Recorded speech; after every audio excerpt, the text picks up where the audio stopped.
There's something many men misunderstand about themselves. They think their personality is fixed. They think this is just how I am. But often, what they're calling personality is trauma response. And until you can separate the two, you'll never become steady. A trauma response is not weakness, it's a survival strategy.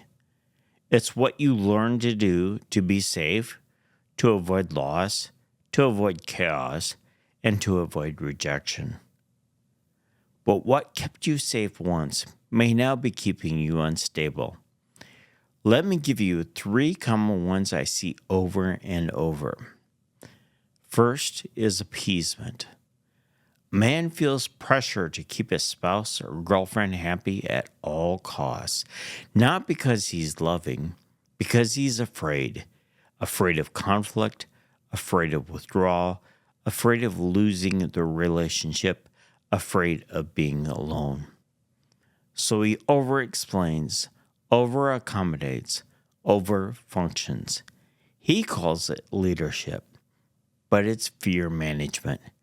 And the woman feels it. She doesn't feel led, she feels managed. And over time, she loses respect, not because he's cruel, but because he's unstable. Leadership is not appeasement. Leadership can tolerate tension. Second, escape. When stress builds, he checks out.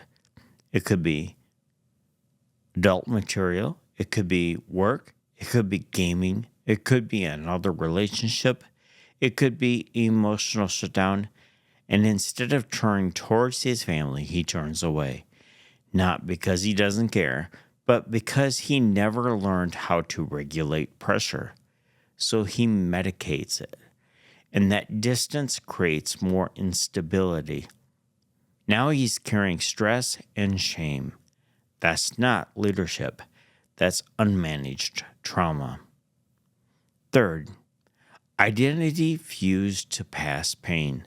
Some men believe the trauma they experienced, childhood chaos, neglect, abuse, betrayal, is permanently who they are.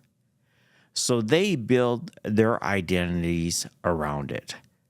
I'm just wired this way. I've always been like this. This is how I respond.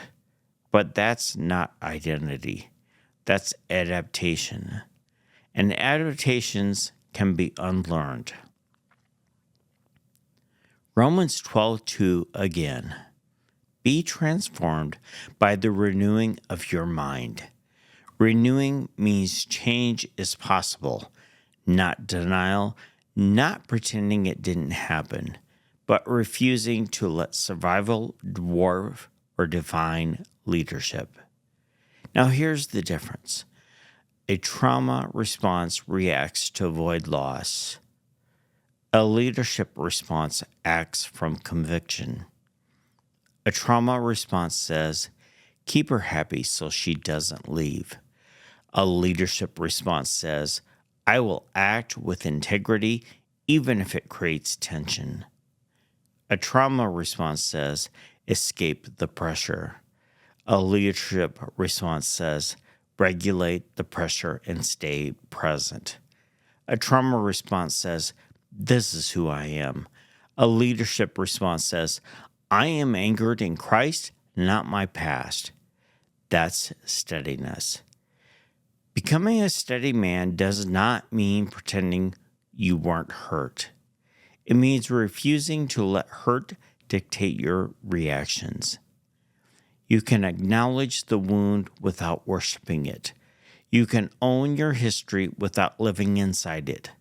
You can love someone without being controlled by fear of losing them. That's leadership. And leadership begins inside. In the next episode, we're going to talk about the hidden cost of emotional reactivity. Because most men don't even realize how reactive they are. And until you see it, you can't stabilize it.